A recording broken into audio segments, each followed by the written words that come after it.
우리에게 주시는 하나님의 말씀은 구약 성경 이사야 30장 15절에서 18절까지입니다.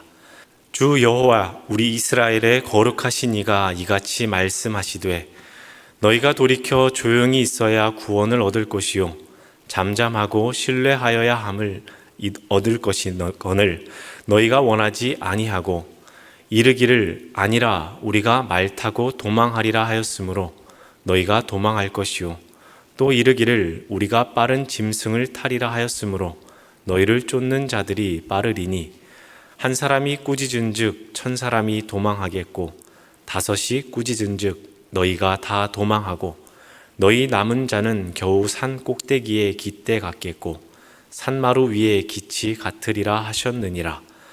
그러나 여호와께서 기다리시나니 이는 너희에게 은혜를 베풀려 하심이요 일어나시리니 이는 너희를 긍휼히 여기려 하심이라.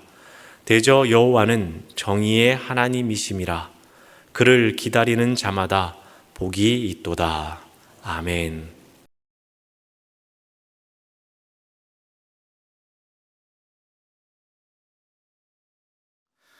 오늘 말씀의 배경은 남유다가 아수르를 대적하면서 애굽의 도움을 요청하면서부터 시작됩니다. 당시 신흥 강대국은 아수르였습니다. 그들은 강력한 군사력을 가지고 있었기 때문에 남유다 아하스는 많은 조공을 바치면서 그들을 섬겼습니다. 그러기에 히스기야가 25살의 나이에 남유다의 왕이 되자 지금까지 아수르를 섬기던 것에서 벗어나고자 합니다. 히스기야 왕은 세 가지 국가 경영 정책을 했습니다. 첫 번째는 군사 강화 정책이었습니다.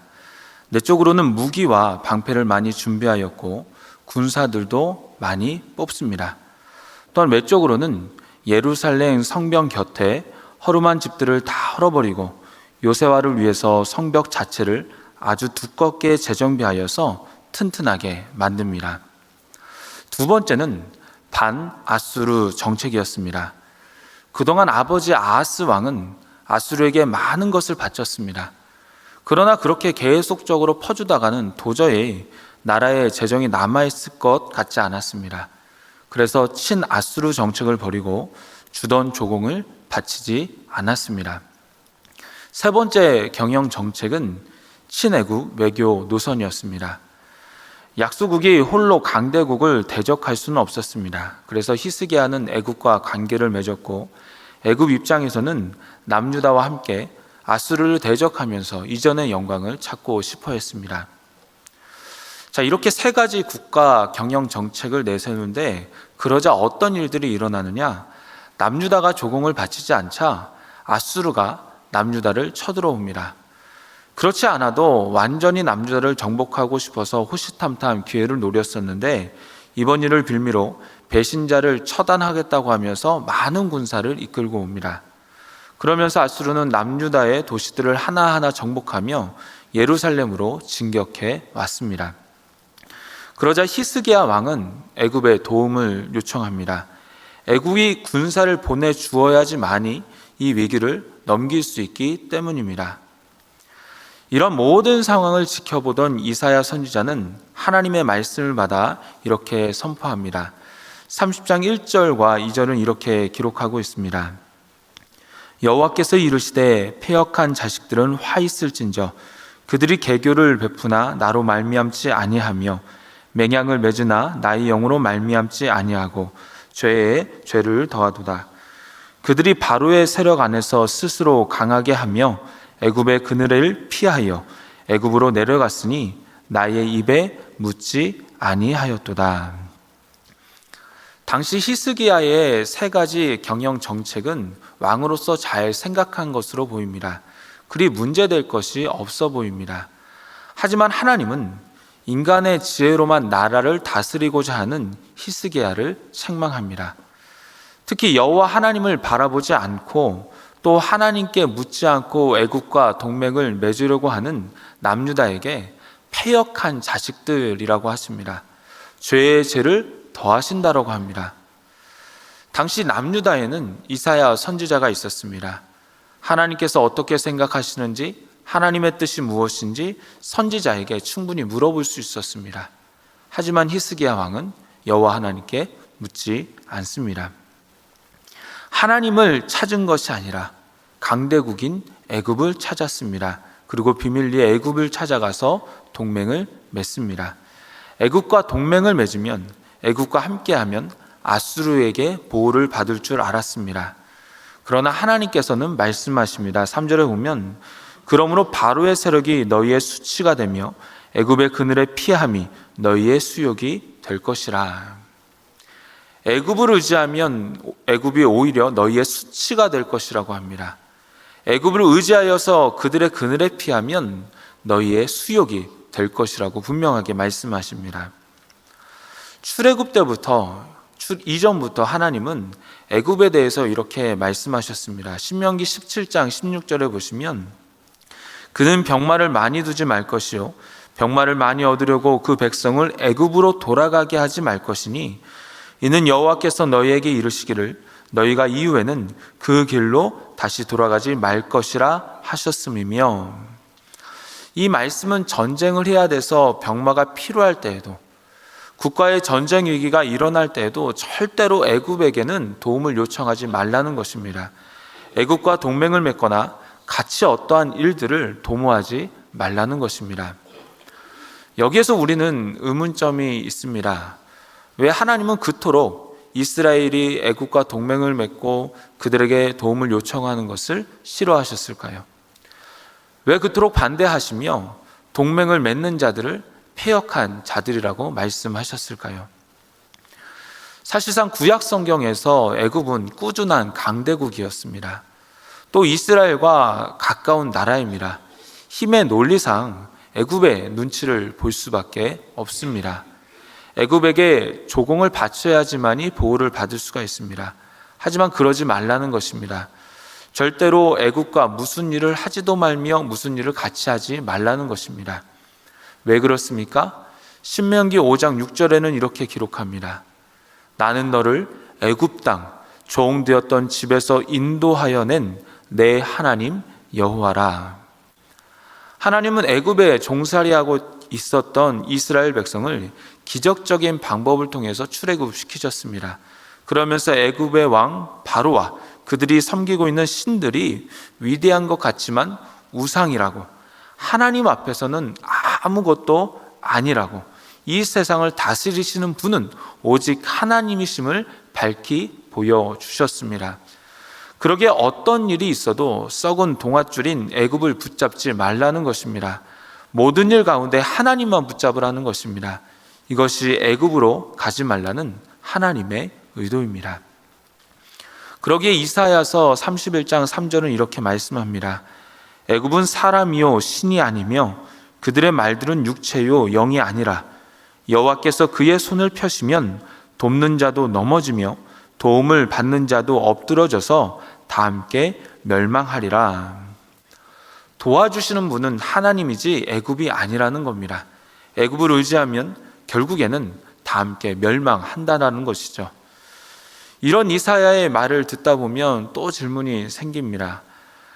그 당시 아수르가 강대국이고 또 그 강대국을 대적하려면 힘이 있어야 되는데 지금 남유다는 힘이 없는 상태입니다. 그러기에 애굽을 의지하려고 하는 건데요.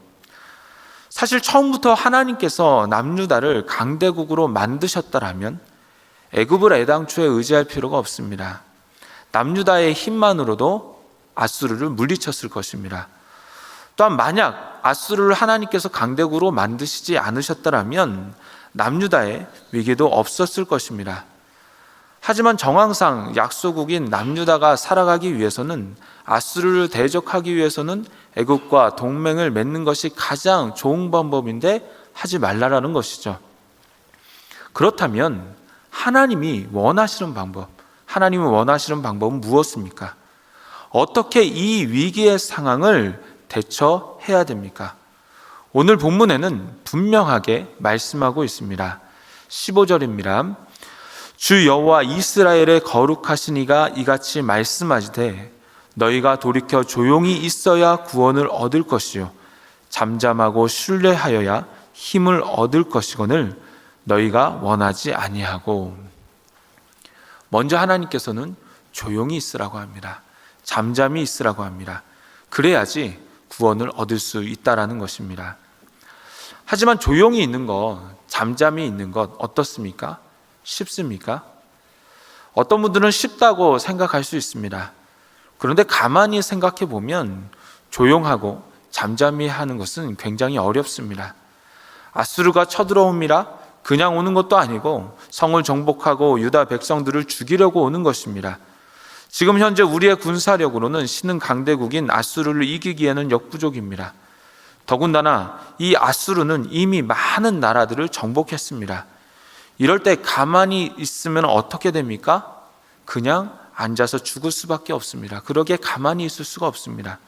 도망치든지 아니면 다른 나라에 도와달라고 요청해야 됩니다.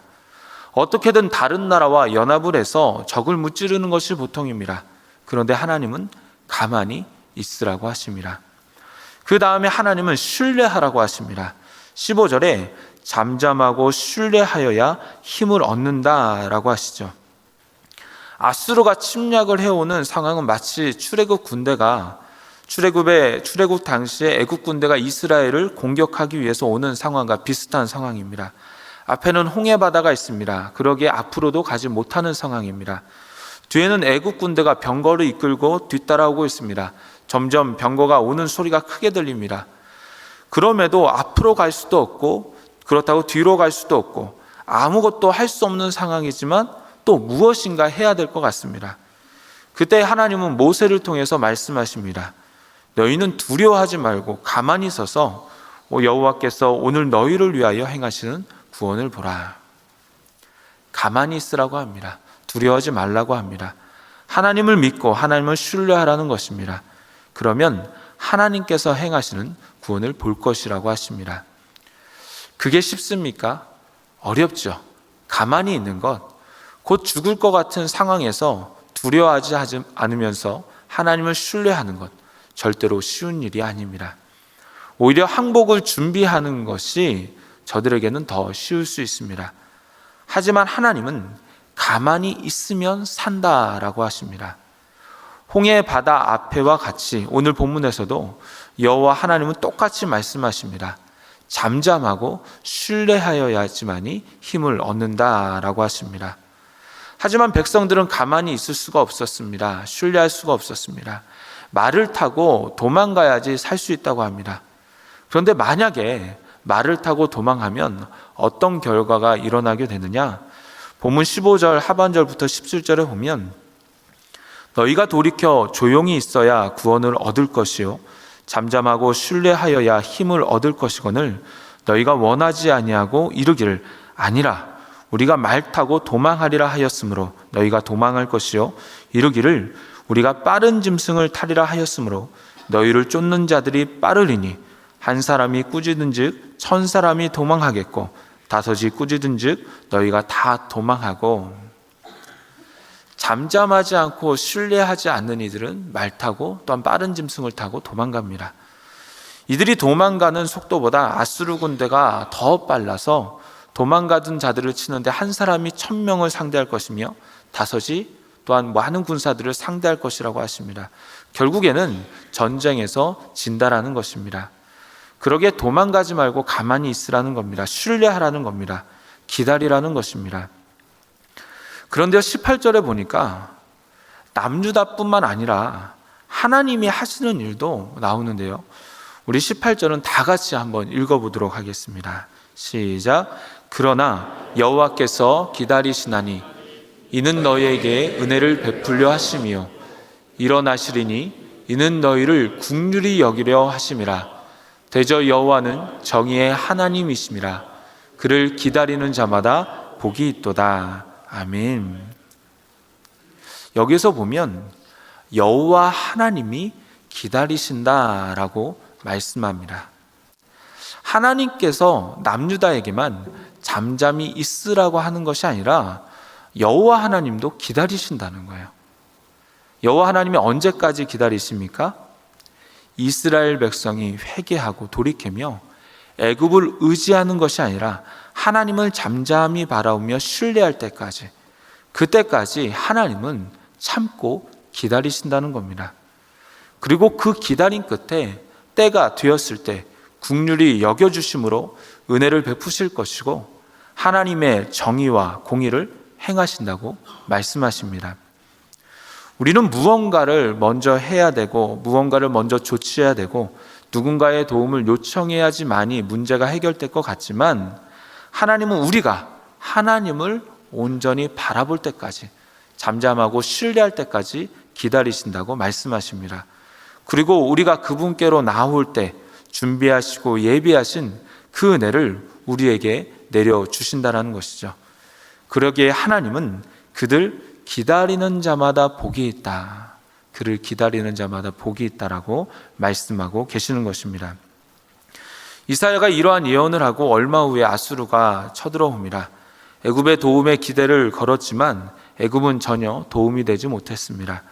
대신 열왕기하 18장 14절을 보면 히스기야 왕은 애굽 아수르 왕에게 굴욕적인 편지를 보냅니다.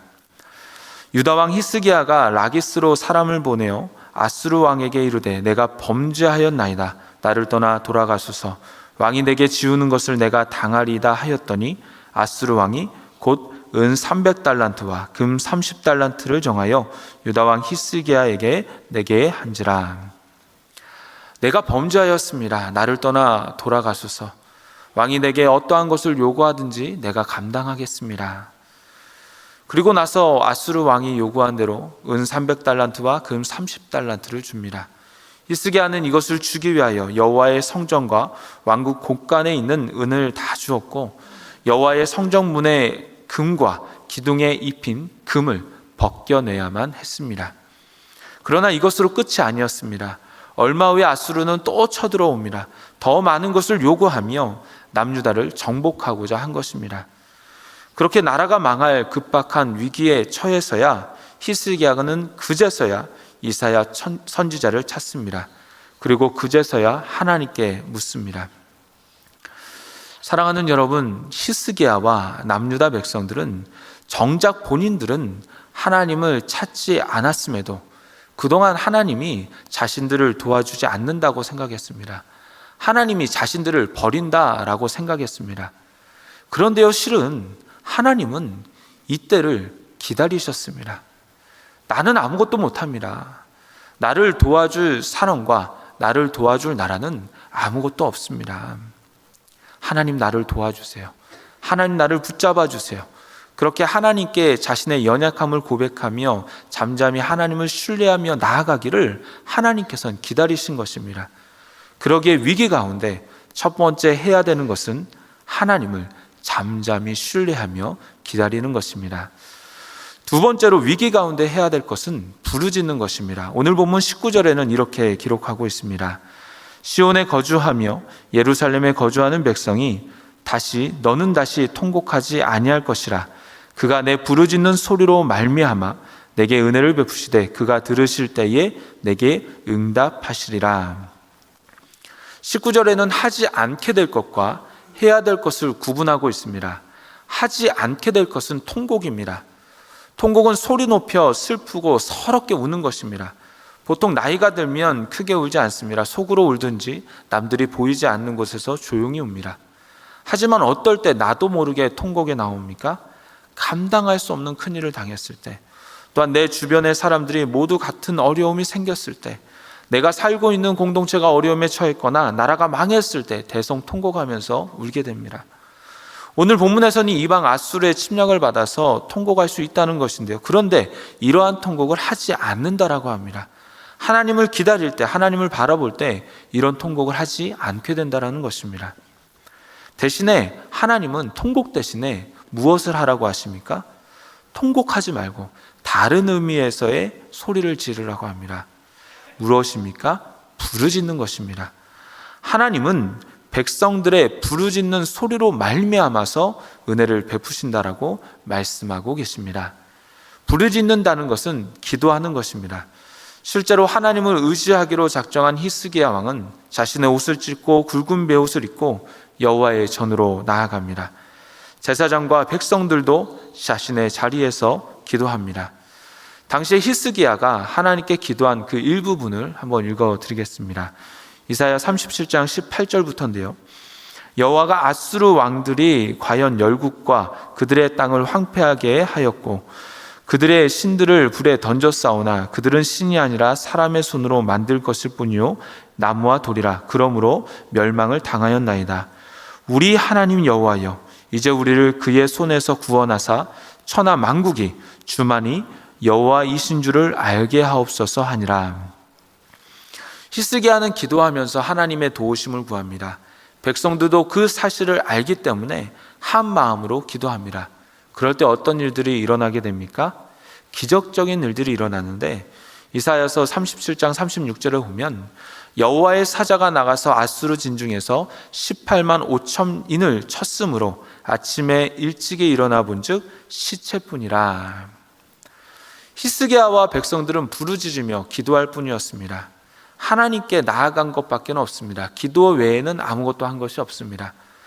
그러나 하나님께서 일하셨습니다. 여호와의 사자가 나가서 하루아침에 18만 5천 명을 죽이신 것입니다. 대규모의 군사들을 전멸시킨 것입니다.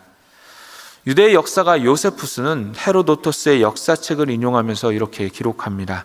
하룻밤에 수많은 쥐떼가 나타나 아수르 군의 활과 그 밖의 무기를 갈기갈기 쪼아놓았다. 또한 역사학자 폴 존슨은 이렇게 기록하고 있습니다. 이때 쥐들에 의해서 전염병이 돌았는데 패스트로 인해 아수르군이 전멸했다. 아무것도 할 수 없기에 자신들의 힘을 빼고 하나님을 기다리며 하나님께 부르짖으면서 기도할 때 이스라엘의 군사력으로는 아무것도 할 수 없었지만 하나님이 저들을 도우시고 저들의 편이 되어주시니까 18만 5천 명의 대군을 무찔러 주신 것입니다. 이것은 자주국방을 이루려고 예루살렘 성벽을 튼튼히 해서도 아니고 애국 군사들의 도움을 구해서 얻은 것도 아니었습니다. 오직 하나님의 일하심이요 은혜였던 것입니다. 마지막으로 우리가 위기가 닥쳤을 때 해야 되는 것은 스승의 말을 듣는 것입니다. 우리 20절 다 같이 읽어보도록 하겠습니다. 시작. 주께서 너에게 환난의 떡과 고생의 물을 주시나 내 스승은 다시 숨기지 아니하시리니 내 눈이 내 스승을 볼 것이며. 하나님께서 위기 가운데 스승을 주신다라고 하십니다. 그는 이렇게 말할 것입니다. 21절과 22절에 보면 너희가 오른쪽으로 치우치든지 왼쪽으로 치우치든지 내 뒤에서 말소리가 내 귀에 들려 이르기를 이것이 바른 길이니 너희는 이리로 가라 할 것이며 또 너희가 너희 조각한 우상에 입힌 은과 부어 만든 우상과 올린 금을 더럽게 하여 불결한 물건을 던짐같이 던지며 이르기를 나가라 하리라. 이 스승은 어떤 길이 올바른 길인지 알려준다는 것입니다. 그러면서 이쪽으로 가라, 저쪽으로 가라고 말씀합니다. 또한 이 스승은 지금까지 잘못된 우상을 섬겼던 것을 지적하면서 그것이 분명히 잘못된 것임을 알려주면서 그것을 버리라고 정확히 알려준다고 합니다. 아수르가 침략할 당시 하나님은 선지자 이사야를 예비하셨습니다. 하지만 히스기야가 교만할 때에는 자신이 할 수 있다고 느낄 때에는 이사야 선지자를 배척했습니다. 하지만 하나님의 도우심을 구하고자 할 때는 이사야 선지자를 찾습니다. 이미 히스기야는 하나님께서 예비하신 스승이 있다는 것을, 하나님의 말씀을 가르쳐줄 선지자가 있다는 것을 알았습니다. 그러기에 그 뒤에는 이사야를 통해서 하나님의 말씀을 들으며 위기에서 벗어나고 더욱 하나님을 섬기게 된 것입니다. 사랑하는 여러분, 오늘날 여러분이 생각하는 스승은 누가 있습니까? 여러분의 부모님이 될 수도 있고요, 아내나 남편, 친구나 지인이 될 수도 있습니다. 이분들은 내가 생각하는 인생의 스승들입니다. 그런데 오늘 성경에서 말하는 스승은 다릅니다. 인생의 삶 속에서 지혜를 말해주는 분이 아닙니다. 여기에서 스승은 무엇이 하나님의 뜻이며 무엇을 하나님께서 기뻐하시는가, 무엇을 하나님께서 기뻐하시지 않는가를 분명하게 말해주는 분입니다. 내가 주일에 예배를 빠지며 일하고 공부하고 여행 가고 무언가를 하고자 할 때 무엇이 우선순위인지를 제대로 알려주는 분입니다. 내가 어떤 선택을 할 때 나에게 금전적인 유익이 무엇인지를 알려주는 분이 아니라 무엇이 바른 길인지, 무엇이 정도인지, 무엇이 하나님의 나라를 세워가는 것인지를 알려주는 분입니다. 하나님은 우리가 자신의 지혜를 잠시 내려놓고 하나님께로 나아갈 때 이러한 스승을 볼 것이라고 말씀하십니다. 하나님께서 이러한 스승을 붙여주실 것이라고, 그리고 그분의 말을 해줄 거라고 말씀하고 계시는 것입니다. 얼마 전 큐티인이라는 큐티책에 나온 간증이 있어서 소개를 해드리고자 합니다. 저는 어릴 적 성추행을 당한 뒤로 저 자신밖에 사랑하지 못했습니다. 이 수치를 감추려고 나만의 높은 기준을 세워 달성하는 것을 위안으로 삼았습니다. 그 결과 저는 회사에서 좋은 성과를 내며 인정받았습니다. 하지만 점점 일 중독에 빠져 집안일에 소홀해졌고, 남편은 그런 제게 살림을 못한다며 핀잔을 주었고, 그럴수록 저는 더욱 직장으로 회피했습니다. 그러다가 너무나도 힘든 상황이 제게 찾아왔습니다. 첫째의 우울증, 둘째의 중학교 자퇴, 남편의 외도 사건이 연이어 발생한 것입니다. 별거와 이혼을 준비하고 있을 때 엎친 데 덮친 격으로 저 또한 자궁경부암 진단을 받게 되자 인생이 허무해졌습니다. 그러다가 친언니의 권유로 교회에 다니게 되었습니다. 당시 구역장님은 제 사정을 듣고 아내의 때, 엄마의 때를 지키세요라고 조심스럽게 권면했습니다. 하지만 저는 내 연봉이 얼마인 줄 아냐며 속으로 비웃었습니다. 그러나 하나님의 말씀을 들으면서 삶이 해석되자 억대 연봉을 내려놓고 퇴직할 수 있었습니다. 세상의 가치관으로 나 자신과 가족을 사랑하지 못하고 방치한 죄, 돈 우상을 섬긴 죄가 깨달아져서 회개했습니다. 늦게라도 아내의 자리, 엄마의 자리로 돌아와 일상을 누리고 지체들과 말씀으로 삶을 나누면서 하나님의 사랑을 느끼게 되었습니다. 지금은 남편과 건강하게 싸우는 법을 배워 서로 소통하고 있습니다. 간혹 후배들의 연봉을 듣고 부러울 때도 있지만 불신자였던 저를 구원으로 인도해 주신 주님을 떠나지 않겠습니다. 자녀들도 예배의 자리로 돌아오기를 소망하며 계속 기도하겠습니다. 이 어머니는 구역장의 말을 통해서 하나님의 말씀을 들었습니다. 세상적으로 높은 연봉을 포기하는 것이 쉽지 않았지만 그렇게 하지 않으면 하나님과 자신, 남편과 자녀를 모두 다 놓칠 수 있다는 것을 깨닫고 현재는 소망 가운데 기도하며 나아가고 있습니다. 사랑하는 여러분, 내 주변을 찾아보십시오. 이렇게 나를 깨우치고 잘못된 신앙 습관과 잘못된 언어 행실과 하나님보다 세상의 것들을 사랑하는, 세상의 돈 우상을 더 사랑하는 것을 나를 지적해줄 스승이 있는지 찾아보십시오. 담당 구역장이 될 수도 있고요, 목회자가 될 수도 있습니다. 아는 지인일 수도 있습니다. 사실 꼭 사람으로 한정 지을 필요는 없습니다. 하나님은 성경 말씀을 통해서 우리에게 이미 그분의 말씀을 알려주셨고 이미 성령께서 여러분의 삶 속에서 지시하고 계십니다. 그것을 듣지 않을 뿐이지 하나님께 지혜를 구하고 그 뜻대로 나아가고자 한다면 성령님은 여러분의 삶 속에서 말씀하고 계실 것입니다. 문제는 듣고 순종하느냐, 순종하지 않느냐입니다. 이제 말씀을 맺도록 하겠습니다. 우리의 삶 속에는 가끔씩 위기가 찾아옵니다. 그런데 그게 정말 큰 위기인 것은 하나하나 찾아오면 좋겠는데 하나하나 찾아오지 않습니다. 한꺼번에 위기가 찾아옵니다. 이럴 때 우리는 당황하면서 우왕좌왕하면서 나에게 도움을 줄 상대를 찾아 나섭니다. 하지만 하나님은 기다리십니다. 이미 자신의 아들을 우리에게 주심으로 그 사랑을 보여주시며 문 밖에서 우리를 기다리시는 하나님께서는 늘 문을 두드리고 계십니다.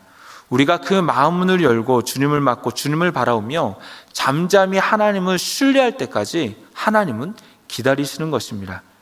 그리고 부르짖으며 기도하며 나아갈 때 하나님은 말씀을 통해서 혹은 신앙의 스승을 통해서 우리에게 말씀해 주시며 우리의 삶의 문제들을 하나하나 실타래처럼 풀어 가실 것입니다. 한 번에 주시는 경우도 있지만, 그러나 우리가 삶의 태도가 점점 변화될 때 하나님께서는 하나하나 그 삶을 인도해 주실 것입니다. 여러분의 삶 속에서 어떠한 삶의 문제가 있습니까? 위기가 있습니까? 그 가운데 가장 먼저 크신 하나님을 바라볼 수 있는, 하나님께 온전히 나아갈 수 있는 저와 여러분이 되기를 소망합니다. 기도하겠습니다. 하나님 아버지, 우리의 삶 속에 어찌할 수 없는 위기가 있을 때가 있습니다. 아무것도 할 수 없지만 또한 가만히 있을 수만도 없을 때가 있습니다. 하지만 주님, 그럴 때라도 가장 먼저 우리를 기다리시는 주님을 찾게 하시고 부르짖으며 기도하며 성령님을 통하여 주시는 하나님의 말씀을 듣고 순종하며 살아갈 수 있는 저희들이 될 수 있도록 인도하여 주시옵소서. 예수 그리스도의 이름으로 기도드리옵나이다. 아멘.